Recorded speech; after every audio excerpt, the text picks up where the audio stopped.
Back in the saddle, Marissa. It's been gone for a while. It's been a couple weeks. We've had emergency appendix surgeries. We've had trips to Graduation. Georgia. Yeah, vacation. Yeah, we've had lots of stuff going on. Back in the saddle. Welcome, everyone, to Overtime with Coach Blue and Athletic Director Marissa. Yes. Hopefully people will join us today, even though we haven't been around for a little. Yeah, absolutely. Well, it's been kind of nice. Need to take a little bit of a summer break. We have missed a couple weeks for the Addict Athlete podcast, but we've got probably like 4 or 5 guests lined up now. It's going to be good. We got some good people that are going to share some amazing stories. So now that I think graduations and appendixes and vacations are all done, we're back in the saddle and hoping that everybody is doing well out there. The first couple of weeks of summer, it's like a bazillion degrees outside. I went running this morning. Yeah, and got stuck out there a little longer than I thought because I was like, I'm going to go this way. I'm going to go that way. 5 miles turned into 8, and by the time I got back, I was like, the heat is on. Yeah, and it's not even midday. No, it's not. Yeah, it was probably about close to 80 by the time you got done. 86, I think. Yeah. So, man, it was gorgeous out there. I love it. I love being able to get out there and partake of summertime. It's my favorite time of the year. Yeah. Obviously, we don't do good in cold, do we? No. Man, oh man. But listeners, it's so good to have you here. This is, again, one-on-one with Coach Blue and Athletic Director Marissa. This will be a podcast. So if you jump on here and you're watching, you got questions, shoot your questions through the direct messaging. Marissa will answer them. But also in September, in the same location, our Addict Athlete Recovery Run to run proxy for individuals that may have lost their battle or continuing to struggle with mental health or addiction. Or in celebration of those in recovery. Or celebration for those in recovery. Come run proxy for a loved one, a friend, a family member. That is open for registration on addictathlete.org. That's only $10. There's also a virtual option for that one for $15. And then if you want a shirt on top of that, you can purchase that as you register. Absolutely. Addictathlete.org under races. It's our annual 5K. Get registered today. I love it. There's so much going on. There's some neat things happening in September with Coach Lisa Bastian and myself. We've got our softball tournament that's coming up. We're going to be shifting some gears on Team Addict to Athlete, which is kind of a fun thing. We've noticed the ebbs and the flows of people's recreational interests. And since we have an athletic director who is a recreational therapist, we're going to start expanding some non-traditional recreation, I think, experiences here soon. We're setting up a paddleboarding and kayaking event. Mm-hmm. Some camping. Utah County area, if anyone wants to come and join us. Camping. I've heard news of a team scavenger hunt that we're going to do over a weekend here soon. So Yes. Some neat stuff. Families, teams, go out there and scavenge and find some cool stuff and get some cool prizes. Do some stuff So together. Keep an eye on the socials, right? Yes, please. Hey, would you share with us the champions of this podcast? They are those who have been gracious enough to be part of our Patreon program. And if you're listening to this right now in real time, your Patreon episode will be dropped tonight. So I'm excited to share with you some deeper thoughts, and $2 a month can get you all the backlog podcasts, all the stuff that I think is the bonus a little bit deeper in content. Yeah. But there's all kinds of tiers. But would you mind sharing with us listeners these champions that make this podcast even possible? Yes, we want to thank our super fans: Karen Hardy, Steve Riggs, Jerem Thurston, Tara Butson, Holly Davies, Scott Foster, Sensei KP Brown, Patrick Forsyth, Christy Case, Kel Lim, Faith Davis, Andrew Baird, and Dustin Weaver.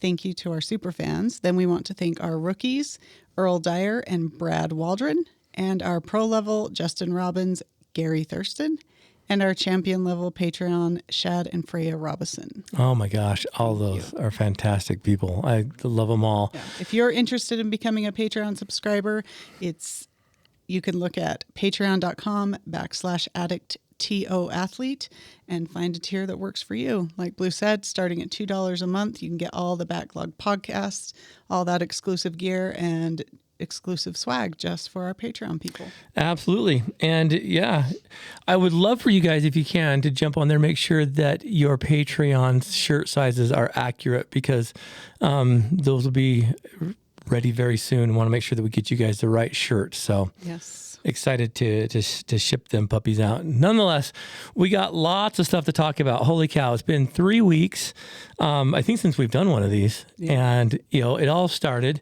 when Coach Blue here got an emergency appendix surgery. That was kind of an exciting thing. Had no idea. Yeah. Was that before or after the graduation? Our daughter graduated. It was right. School? I mean, it was literally like So- the day after, 2 days after. Okay. Yeah. So we've had a busy few weeks.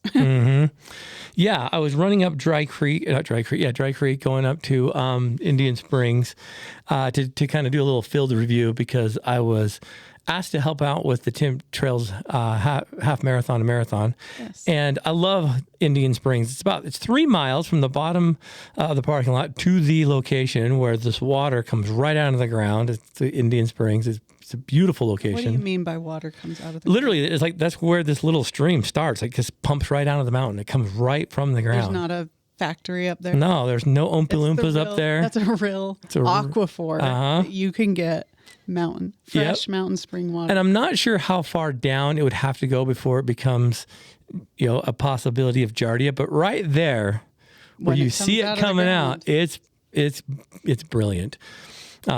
Probably the best tasting water you'll ever have. But I ran up there and I felt great. I was taking pictures and video and doing all kinds of fun stuff.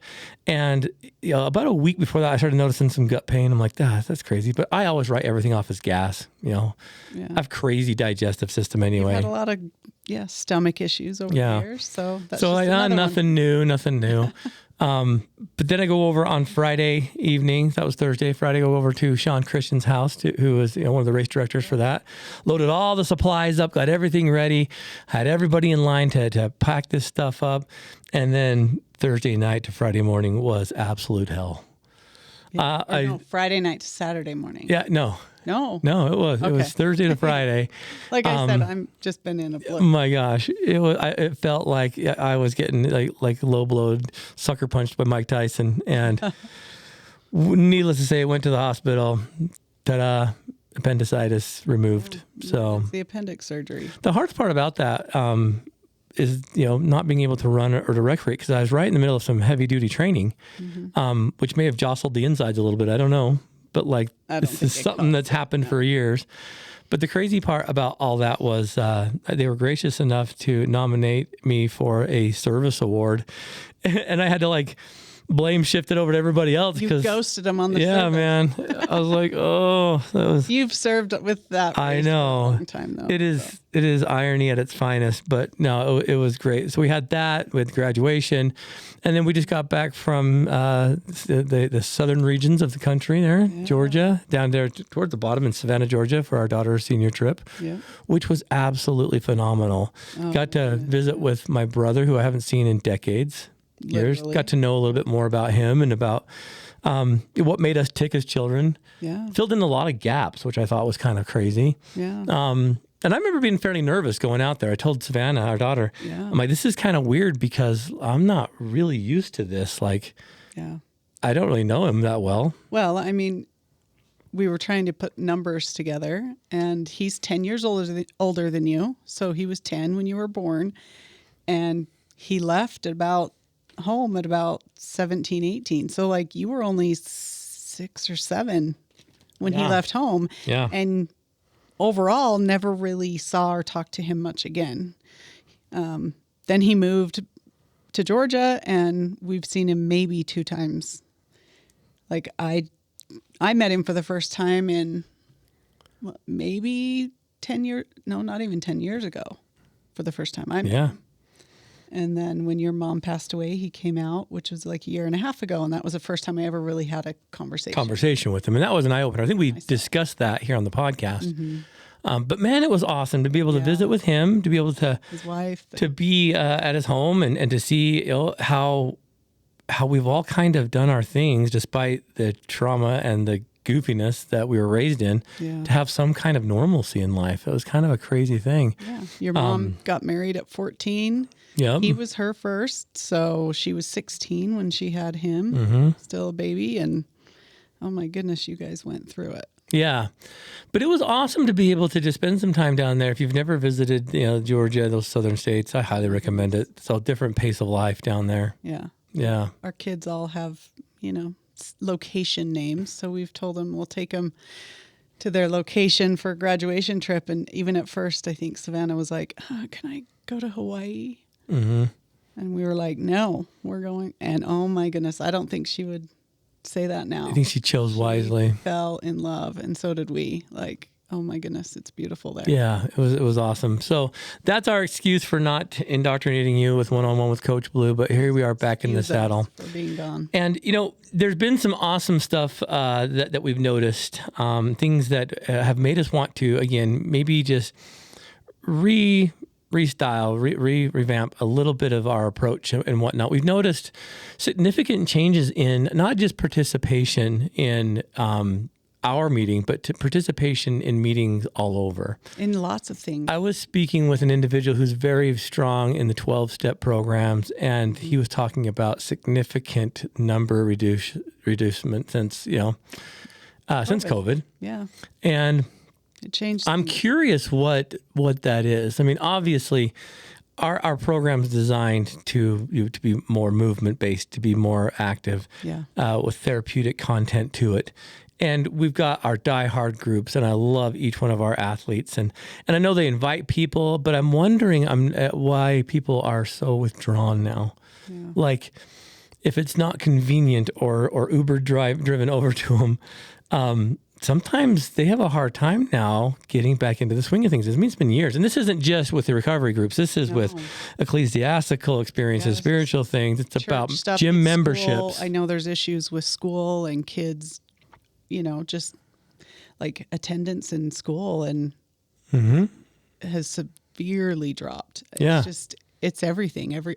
I think things that people held as like, this is a standard, and we go to school, we go to church, we go to meetings and activities. During COVID, we weren't required to do any of those things. And I think that may have just set a new standard that we don't have to, we don't need to. I'm not exactly sure. Well, I think it fell out of practice too. I think people have gotten out of routine of it. Mm-hmm.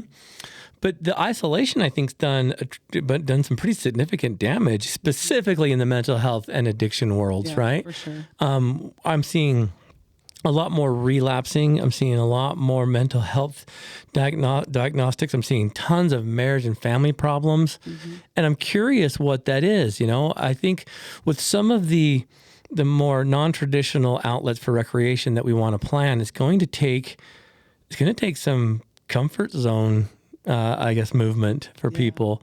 And, again, it doesn't have to be all labor intensive and whatnot, but, to reestablish some kind of participation in life is going to be a little bit of a roadblock for most people. Yeah.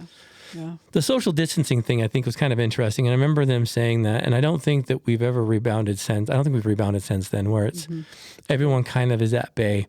But I've seen a significant increase in relapses, and I'm curious, Marissa, when we think of relapse, we think of a few different kind of things. Most people say that a relapse is anytime you use anything. Right. Mm-hmm. Let's say you have maybe 5-6 years of sobriety. Yeah. You're doing great. Everything's going well. And then, you have a hard part in the middle. And maybe you drink, maybe you smoke, maybe you do something. Is that a relapse? I don't believe so. I think it depends on how much you use, how often, how repetitive. Mm-hmm. It's not just like a one-time. Yeah. Even if it's a 1, 2, or 3 times, I don't think it's quite there yet until you're back in some of those behaviors. Yeah. And the reason why is because I think there's a difference between a relapse and what we call a slip, right? Yeah. SLIP is an acronym for sobriety's lost its purpose. Yeah. And sometimes heavy things that are out of our control happen to us. Mm-hmm. And some of us can make it through unscathed. Some of us can't. Yeah. And some of us don't. And so I think a relapse would be back into the old person, places, and things, whereas a slip is a warning sign and a flag for you to say, hey, sobriety's losing its purpose. You've got to do what you got to do to get back in the swing of things. Starting to slide into some bad old negative behaviors, but how long does that stay there before you're reach out for some help? And a lot of you guys have probably heard this. Relapses and those mindsets. We used to do this thing, back in the day called these relapse autopsies, and I liked it because in essence it kind of looked like a CSI Miami situation where that dude would roll in and see the corpse laying there and would give an awesome one-liner like he's going to be late for dinner today or something, and then it would it was CSI Miami, and then they would do all the investigation, the autopsy, everything, find out what happened. The relapse autopsy did the same thing. You survey the scene, you look at, behaviors, what's coming, what came, what happened. Yeah. And you can usually find this stuff starts way before the actual participation back into the substances, right? I mean, For sure. it could happen days, weeks, even months before you actually use it again. Mm-hmm. But for some reason, you chose to ignore or miss those warning signs, right? Yeah. And I've noticed that a lot of it has to do with the cultivation of unnecessary stress that we put ourselves into. I think stress is one of the greater causes of relapse out there. Yeah, because stress infiltrates everything, Do you think that's a cop-out when people say, well, I've just been stressed? No, because I think, that happens to us. But the sad part is it comes through everywhere. It comes through work, relationships, family, responsibilities, jobs, anything financial. And so, stress is it's part of life, sadly. But how much does it affect us, or how can we utilize positive coping skills rather than negative ones? See, and that's the crappy thing about it, is because stress is a very large blanket kind of understanding for this kind of stuff, right? I mean, too much of anything can cause stress, or too less of anything could cause stress. Yeah. There are good things that cause stress. There are bad things that cause stress. Absolutely. But the residual of it is the buildup of cortisol, which really messes with you on a physical level and physiologically. Can wreak havoc with depression and anxieties and all kinds of other stuff. And so when you look at how important stress reduction is, it should be the number one thing that we do. And you know what the number one thing to do to remove stress from your life is? Exercise. Yeah. Why do you think it's so hard for us to even pinpoint where the stress is coming from? Because there are a multitude of avenues by which stress could be introduced into our lives. Mm-hmm. Majority of the family systems that I'm seeing right now are breakdowns in communication, different ideas for parenting and finances. Differences in spending and all kinds of stuff. There are so many avenues to stress. Yeah. Why do you think we struggle pinpointing the spot it all starts? Attacking us everywhere. And so then it's like, okay, well, which one's the big one, or the worst one, or the heaviest? Or is it because there's arrows coming at every direction? Is it just the magnitude of different stressors? How much do you know about what stress I'm carrying, and how much do I know about the stress you're carrying? I think this is like a Gottman. This is like a Gottman relationship question. Yeah. So like this, right? Our family's been under stress since last Thursday, when we lost a very valuable member of our family. Yeah. That was hard, right? For the Robinsons, coming home from trip. Seems like every time we go on a trip, we come back and we lose a dog. So I guess we can't go anywhere. Yeah. But we lost our beloved hero last Thursday. We'd gotten back, I think, from work on Wednesday. We got back Tuesday. Wednesday. Wednesday. Georgia. And by Thursday night, we knew that it was time. And we got Hero in 2016, and she was trained amazingly when we received her. But she was a therapeutic companion. Golden doodle. Yeah, when we owned our treatment program, she was a little therapist, and she had this uncanny ability to approach and to soothe the clients up there while they were going through the rehab. And man, losing her was rough. And so there was some stress going on there. Mm-hmm. We have, obviously, like everybody else in America, financial stress, just because, we're doing fine, but it's always like, grants are running out and what's coming next. And faith has a lot to do with that, where it's like, I know things will work out the way they're supposed to, but that causes stress, right? Yeah. We've got family stress because we've got kids doing activities. And so, I mean, when you start really boiling it down, there's an abundant amount of it. Yeah. But do you think, or do I know, and do you think we know each other's stress levels? Mine's kind of easy to identify. I start like imploding and start like making stuff up and avoiding things. So I'm kind of easy to read. Is it that easy for you? Like, how do you channel stress? I don't know. Talking about it, I freak out sometimes. You get quiet. Get short with people. I'll get quiet. Yeah.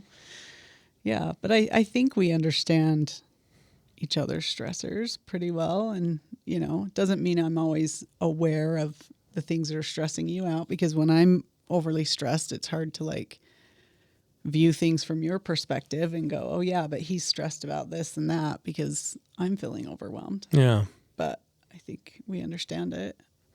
It's a bugger of an indicator. And sometimes what I might think is a mountain, you might look at as a molehill, and vice versa. And I think a lot of times in family systems, we look at that too. I've noticed that there's been a lot of secret using going on in so many individuals' lives, where they'll present themselves one way, and then all of a sudden we're hearing or seeing them on the jail webpage or something. We're like, what the crap, right? I think the last 4 years have demonstrated that we really do think we can do a lot of this stuff on our own. And the team approach is that we've got your back. It's the whole premise of the no one left behind. Yeah.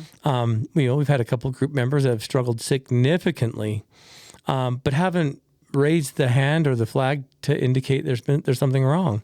Yeah. And as good as I think we are, we're going to miss some of that stuff if others aren't, I don't know, willing to raise their hand. You're asking me if I know you're stressed. Yeah, we live together. We work together. And if I don't take time to really look at the situation and look at your perspective and what's stressing you out, I'm overwhelmed with what I'm dealing with.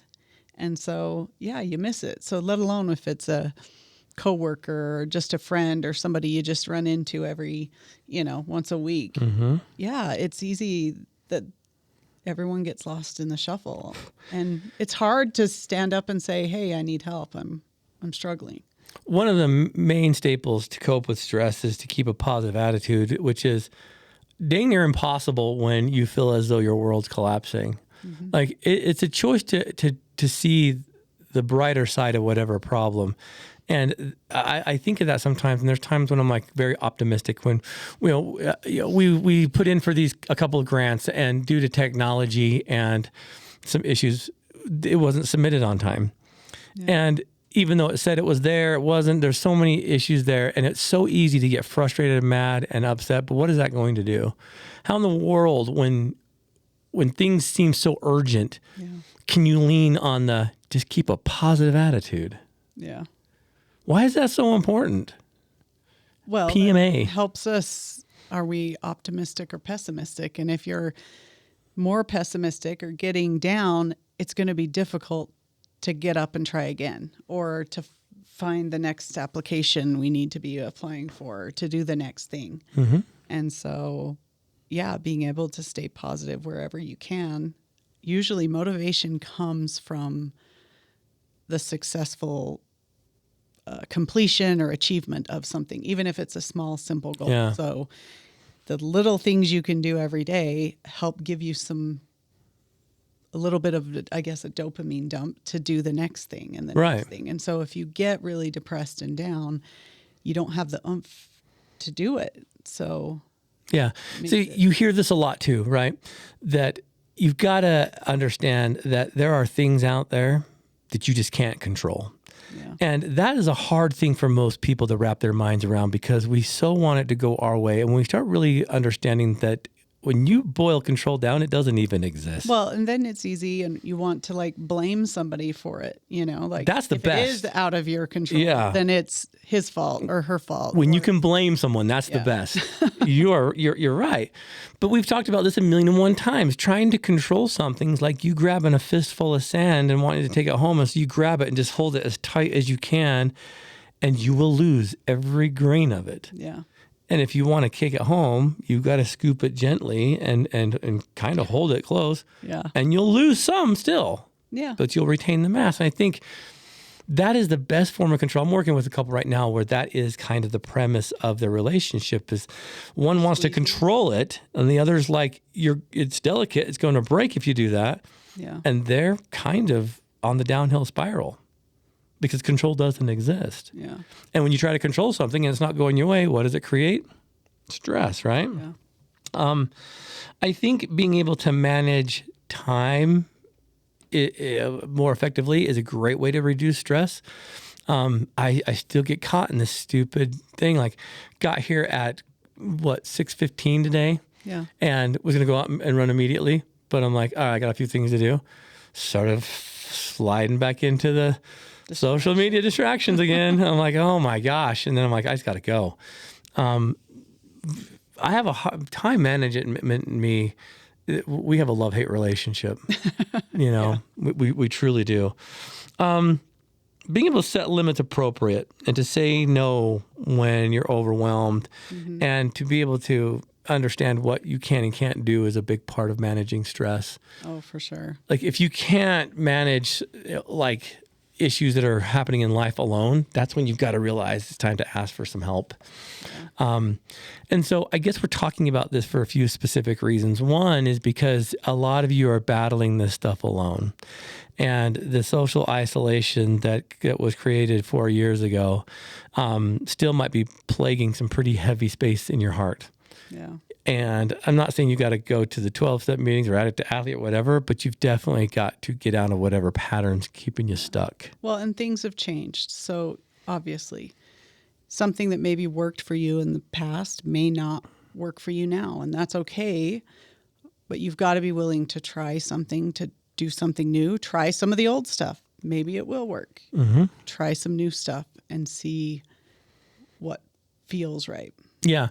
I was talking to an individual about a week ago, or before we left, who was talking about some stress that they were under, specifically about some ecclesiastical, stuff they were involved in and just some requirements they were being asked to do.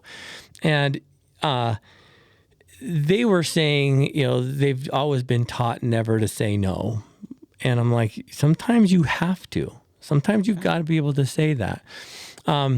And that's the worst thing in the world. I said, no. I said, where did you get the idea that if it's something that you seriously cannot do, that you can't say, I am so humbled that you would think that I would be able to fit there, to serve in a position in my church or whatever. I'm not able to do that right now.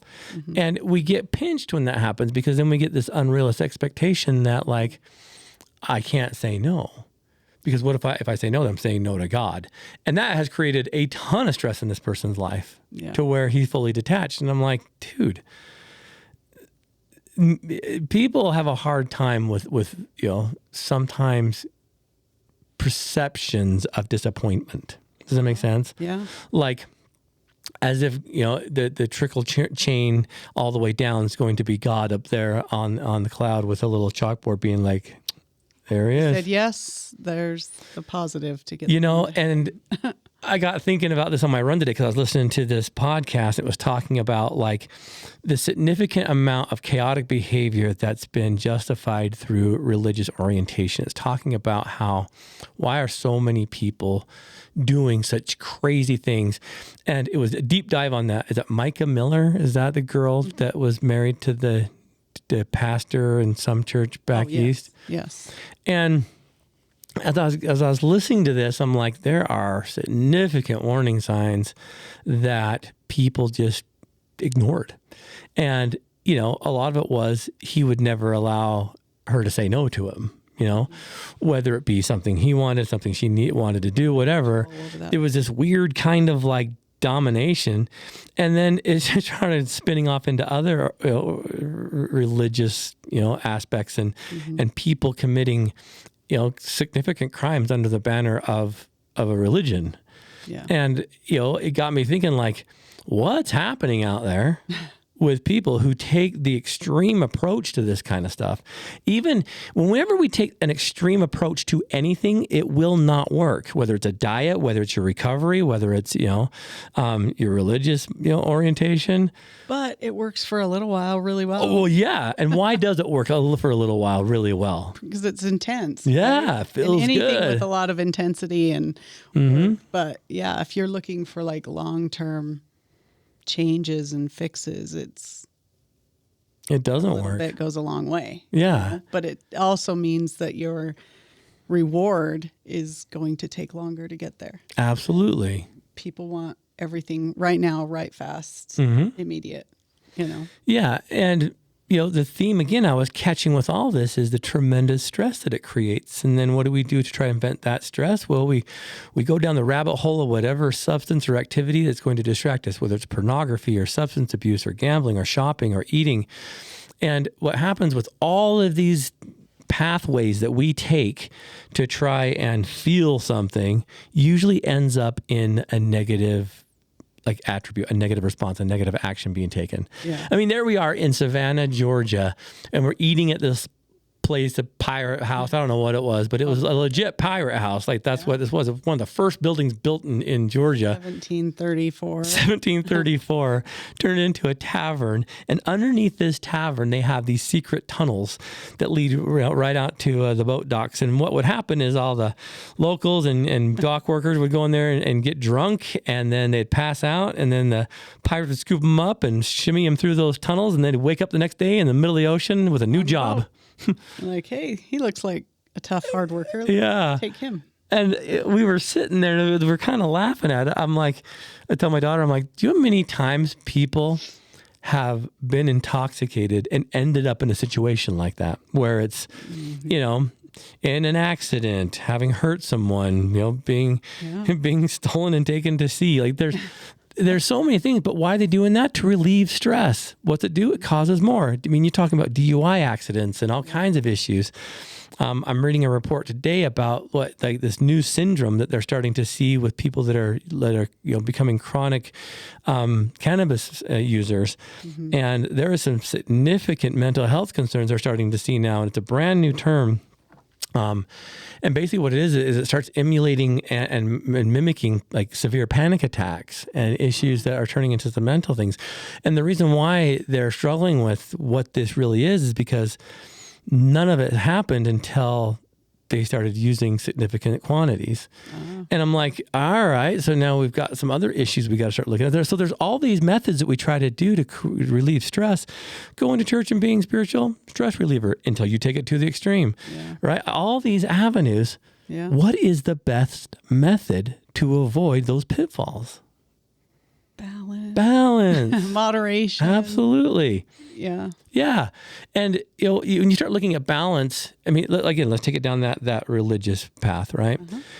Balance isn't full throttle every day, 24/7. And, just, shoving your nose at someone who doesn't, serve as much as you or whatever. Yeah. Do things just like Absolutely. Balance isn't spending hours upon hours upon hours on your computer or your phone when your family's there. Yeah. There's these situations where I've talked to many family systems where it's like, I can't talk to my parents. They're on their phones. And I'm like, that is heartbreaking. Yeah. Why are they doing that? Stress reducing. Yeah. Right? Because that's immediate dopamine. Mm-hmm. That's why algorithms work the way they do, and notifications on your phone work the way you do, because now you have a new like and a new message you have to check. Absolutely. Yeah. And you start watching all these things and you're like, man, we all need to take a chill pill. Right? Yeah. So I look at this, listeners, and I'm like, what kind of stress are you under? What kind of stress do you recognize? And what kind of stress have you not been able to put your finger on? Because that's the worst kind, when you have this feeling that something's amiss, but you just don't know what it is. Yeah. And usually when you feel something like that, it may not be coming from you, but the people surrounding you. You know what I'm saying? Like you may be picking up some of that energy from others. And this is what happens when we start noticing that, my husband or my wife or my kids, they're they're not quite acting like they used to. What's up with this? And maybe there's a pornography issue, or maybe there's some relapse to substances. But you're picking up on that energy or whatever, and it's causing you stress. But it's because it's not yours. You're like, where's this coming from? Yeah. Because there's a lot to be stressed about. Yeah. Life is hard. Absolutely. Life is hard. So if exercise is kind of the key, yet we feel like we have to be present, front line, ready to do whatever. We don't make time for ourselves. What typically happens? We get more stress. It's just, it's a rapid, slippery slope, So being able to, prioritize what is most important, what's less important, setting up a schedule, coming up with a way to get in the things that you need. Whether it's socializing and exercise, education, whether it's, taking a class and learning if that's something that like gives you something, like you've got to fit in some of those extra. As a rec therapist, you talk a lot about leisure and time that you need to like recharge through, through play or through, hobby and whatnot. Why do you think it's challenging for most people to allow themselves the privilege to have a hobby or to have an interest because they feel as though they need to be doing something to solve the problem? Because they feel guilty taking time on their own or time in something they enjoy. Mostly, I think, as a parent or a caregiver, because then you're like, okay, well, I'm doing this when I'm taking away time from my kids, or time I should be working and earning more money because we're struggling financially. And you know what I mean? Like it's difficult to really assess what you need and where you need to be. But, same, just a couple we just took some recent flights and they go over all of the safety and what is it when that oxygen mask falls down. Yeah, you have to put the oxygen mask on yourself first. And sometimes that oxygen mask is exercise. Sometimes that oxygen mask is reading a book outside in your hammock. Like you have to decide what is going to rejuvenate you so that you can have more energy for others. Where do you think the principle of like always working, always producing, always creating plays into? Sometimes you need to just be, right? Like sometimes you need to just be still. That doesn't work for so many people. If they're not moving, doing something, creating, building, reinforcing, they feel as though like, do they have value? Or are people going to look at me and be like, hey, if you're leaning, you're cleaning kind of thing, right? Yeah. It's hard for people to get into that mindset. And I think culturally we've done that to ourselves. I think sometimes there's situational things. I think a lot of times people raised with a lot of trauma do that too. They're also just, when you have, PTSD or even complex CPTSD, you're used to like your regular algorithm, your regular set being really high. So to be able to be calm and there's like not chaos going on feels uncomfortable. Right. So oftentimes people will create discomfort, create chaos because that helps them feel up here, which is their normal, when really you need to learn to be down lower where there is calm. And that's a tough thing to learn when you're used to, heart rate, like everything being so high all the time, always on the lookout for danger and, Yeah. I remember talking to one of my clients years ago that had pretty much everything you'd ever want in the garage. He had like the RV, the side-by-side, the four-wheelers, the jet skis, the boats, and they never took them anywhere. Why? Because they had to freaking be at work 24/7 to pay for all of it. Yeah. Yeah.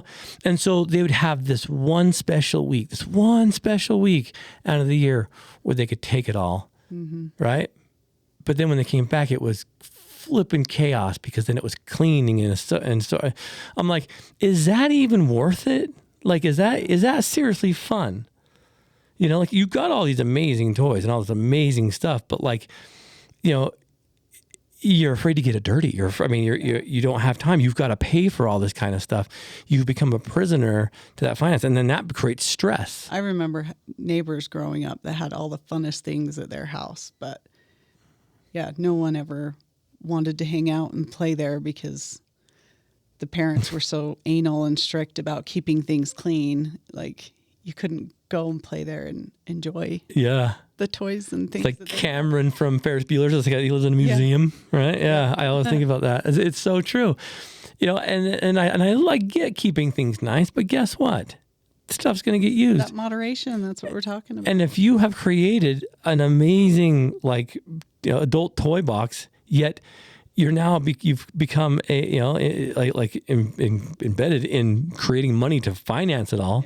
Yeah. Is that worth it? To those items. Yeah. Is that really enjoyable? Is that really recreation? So begs the question, is it better not to have it or to have it, right? Well, it's like it's to each their own. Yeah. But those are the kind of things that create this undue stress. And you guys, there's so many avenues to it that would result in wanting to find temporary relief, that sobriety may lose its purpose. Yeah. Because what is your purpose to your recovery? Has anyone ever really thought about that? Why are you doing this? Mm-hmm. Sometimes the judge told me I had to, or, DUI accident or whatever. That's all stupid. You've got to find that inner part of you that's like, this is why I want to. Yeah.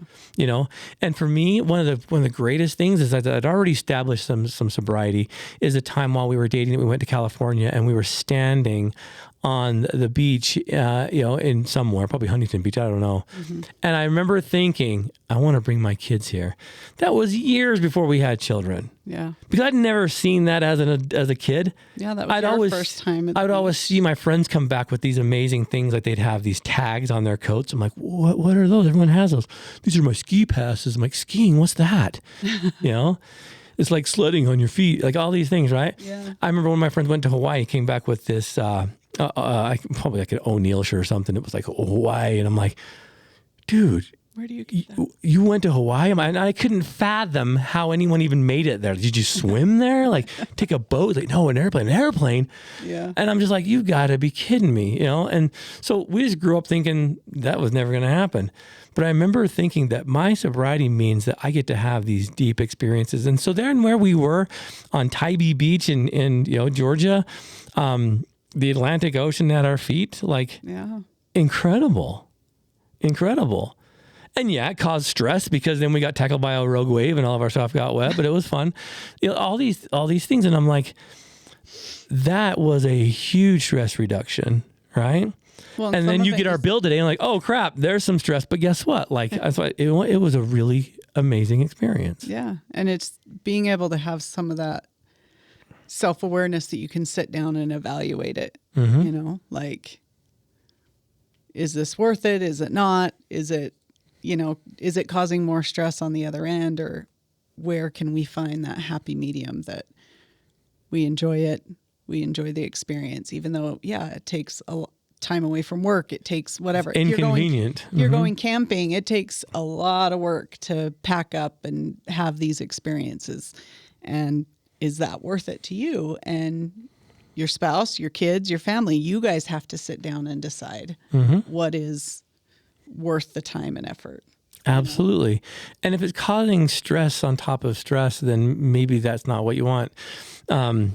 Another family I was visiting with that was talking about a camping trip that they went on, and communication really wasn't. I mean, one person has an idea of what they want to do, but they're going with friends and family members, and they have other ideas. And so this person's always surrendering because he's, this family wants to. Like they're and then all of a sudden it's, animosity and anger and frustration. And then it's, I'm going home, and it's like, wow, what happened? Like that got out of control real fast, and now you've created stress. There's so many avenues to this. What I'm saying is if you're not taking a stewardship check on your heart on a regular basis to find out what mechanisms are causing stress, and then finding a way to over, around, through, under it, then you're doing yourself a disservice. Again, the people around you too.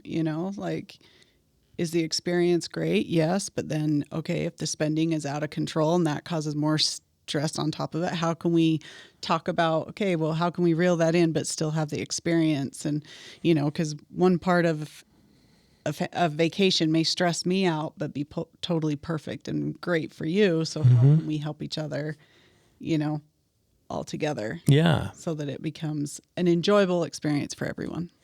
TSA will always be a stressful experience for me. Yeah. Yeah. But that's the thing.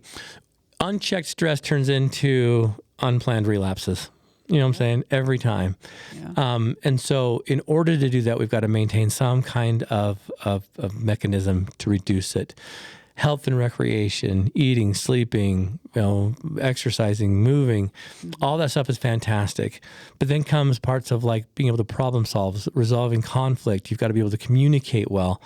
I think some of those challenges are when we think we can do it ourselves, when really we need a team behind us. Yeah.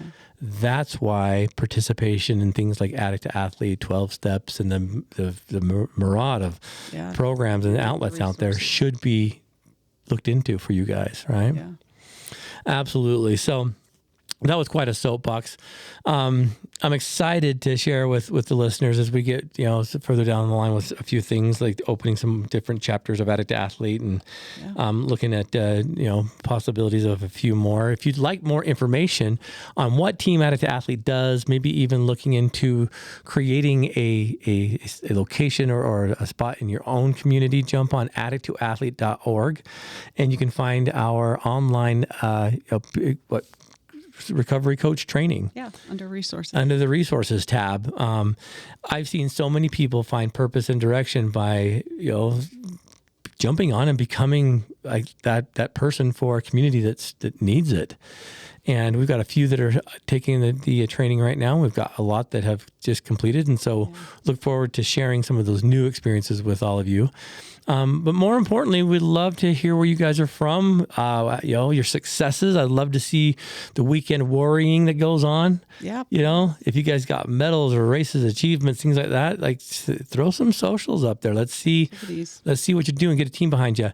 Because right now, as we get ready to close, there's an amazing event going on the other side of the world in New Zealand with a group that I've kind of fallen in love with. They call themselves the Speed Freaks. And right now there's an amazing woman. Her name is Anna and Emma. And Emma is out there crushing and attempting to break the Guinness World Book of Records for furthest distance on a treadmill in 7 days. 7 days. So she's already broken 3 other Guinness World Records. I'm not exactly sure what the others are, but right now she's trying to beat its 833.05 kilometers, which is 517 miles, 0.63 miles in 7 days. She just passed, let me see if I can find 400 and something. Oh, she's going to totally break this. But they are like a full 24 hours ahead of us. Yeah. So I'm not exactly sure what day she's on. For us, it would have started Sunday night, Monday. That takes too much math. Yeah, that's a lot of math. But so far, she was really, really sick yesterday, a lot of throwing up. Couldn't keep food down, but she's doing great, running at a great pace right now. She's up and running. Oh, okay, let's see. She just passed 470 kilometers. She's getting close to 500. Holy cow. That's incredible. Where's the time on that? So just we will put a link so you guys can jump on here and check this out. Watch her live. And you really should be commenting and giving her some kudos. The Speed Freaks are a lot like Team Addict to Athlete. They're doing this under the banner of recovery, you know, much like what we do with our erase and replace philosophy. She is crushing it. And so any support we can give to the Speed Freak team down there in New Zealand, I think is great. I mean, I think I did a live video about this last week, talking a little bit about, although we might run under different names, we are all on the same team. And it's awesome to see that she's doing this to bring awareness and to, I guess, maybe solidify the fact that once an addict, always an addict is simply not true. There's a lot of things that can happen when, you know, you put your mind to it. So Emma and Anna out there, Speed Freak team, we love you guys. We're going to support you. Man, just blows me away what some people can accomplish when they really want to. And it's awesome. To do it. Raising funds for their nonprofit Speed Freaks, but also just bringing awareness to those who struggle with mental health and addiction issues, which all of us are on that team. So whatever we can do to support Emma and the Speed Freaks, we want to. I started this podcast by whining about 8 miles and how hot it was. And she hasn't stopped since Sunday. It's so weird 'cause we're the kilometer people, but let's see. Yeah. So she's coming up on 310 miles. So And you were Emma, complaining about 310 miles, and I put in 8, and I was She complaining. started at, Sunday. I guess, or Monday morning at midnight. I don't know what time she started. So I think I better edit that part of the podcast out, right? No, I'm kidding. Anyway, listeners, jump on addicttoathlete.org. Jump on these connections that we'll make. The whole concept here is really to get you guys, I guess, in a situation where you understand that you're stronger than you think you are, and everything you've been through really does help you turn your mess into your message.